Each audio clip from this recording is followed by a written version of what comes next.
दोस्तों, भारतीय इतिहास के पन्नों में हमें कई ऐसे वीर राजाओं और बहादुर रानियों के बारे में पढ़ने को मिलता है जिन्होंने अपने राज्य और लोगों के लिए जान तक कुर्बान कर दी। वहीं कई शासक ऐसे भी हुए हैं जिन्होंने पराक्रमी और प्रजापालक होने के बदले अपना पूरा जीवन अय्याशी में गुजार दिया। आज के इस वीडियो में हम आपको भारत के कुछ ऐसे ही अय्याश राजा और रानियों के बारे में बताने जा रहे हैं जिनके बारे में जानने के बाद आप हैरान रह जाएंगे। नमस्कार दोस्तों, पैरेलल फैक्ट में आपका स्वागत है। हमारी सूची में सबसे पहला नाम है पटियाला के महाराजा भूपेंद्र सिंह का। ऐसा माना जाता है कि उनका सबसे बड़ा शौक सुंदर लड़कियों के साथ समय व्यतीत करना था। सुंदर औरतें और काम वासना ही पटियाला के महाराजा की सबसे बड़ी कमजोरी थी।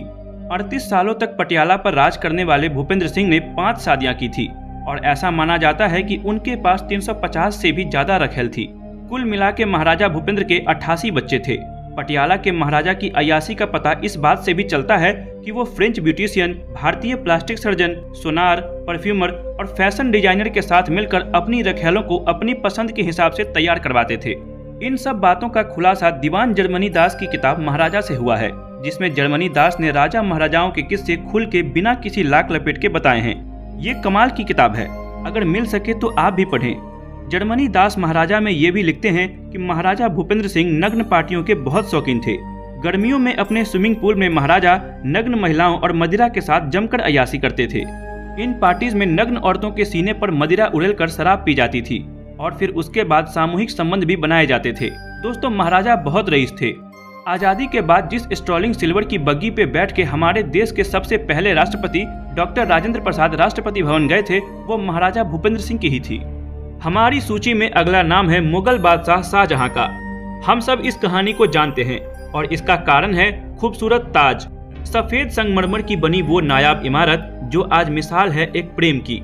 लेकिन शाहजहां की शख्सियत को अगर आप करीब से जानेंगे तो पाएंगे कि वो प्रेमी नहीं, सन की था। दोस्तों, आप यह जानकर हैरान रह जाएंगे कि मुमताज की मौत शाहजहां के 14वें बच्चे को जन्म देते वक्त हुई थी।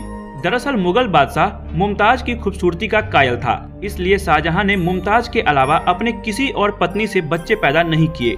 लगातार बच्चों को जन्म देने की वजह से मुमताज को कई गंभीर समस्याएं हो गई थी, जिसके चलते उसकी मौत हो गई। मुमताज की मौत के बाद शाहजहां ने करीब 8 शादियां और की। उसके अलावा उसके हरम में कई 100 महिलाएं भी थी। वहीं ताज को पूरा करने में 22,000 लोगों को 22 साल लग गए। इसमें लगा सफेद संगमरमर राजस्थान के मतराना से आया था, क्रिस्टल चीन से आए थे, रोडोनाइट अरब से, लपिस लजुली अफगानिस्तान से और नीलम श्रीलंका से खास तौर पर मंगाए गए थे। इस अकेली इमारत के कंस्ट्रक्शन में सल्तनत के खजाने का ज्यादातर हिस्सा खर्च हो गया था। हमारी अय्याश राजाओं की सूची में तीसरा नाम है हैदराबाद के निजाम मीर उस्मान अली का। अपने समय में उनकी गिनती दुनिया के सबसे अमीर लोगों में की जाती थी। उनकी अमीरी का ये आलम था कि वो 185 कैरेट के डायमंड का इस्तेमाल अपने टेबल पर पेपर वेट की तरह करते थे। इस डायमंड का साइज ऑस्ट्रिच के अंडे जितना था और ये दुनिया का 5वां सबसे बड़ा डायमंड था। वैसे तो निजाम के कई किस्से मशहूर हैं, लेकिन सबसे मशहूर ये है कि 22 साल की उम्र में अजमू निसा बेगम से अपनी पहली शादी के वक्त मेहर के रूप में उन्होंने 128 किलो सोना दिया था। जी हाँ, 128 किलो। वैसे उन्होंने कितनी शादियां की ये कहना मुश्किल है, लेकिन उनकी 3 दर्जन के आसपास औलादें थी। निजाम के पास 14,718 कर्मचारी थे और 3,000 अरबी बॉडीगार्ड थे। इन सब के अलावा निजाम उस्मान अपनी शायरी और अपने नेकपन के लिए भी मशहूर थे। उनकी अंतिम यात्रा में कहते हैं कि 10 लाख से ज्यादा लोग शामिल हुए थे। चौथे नंबर पर बात करेंगे महारानी गायत्री देवी की।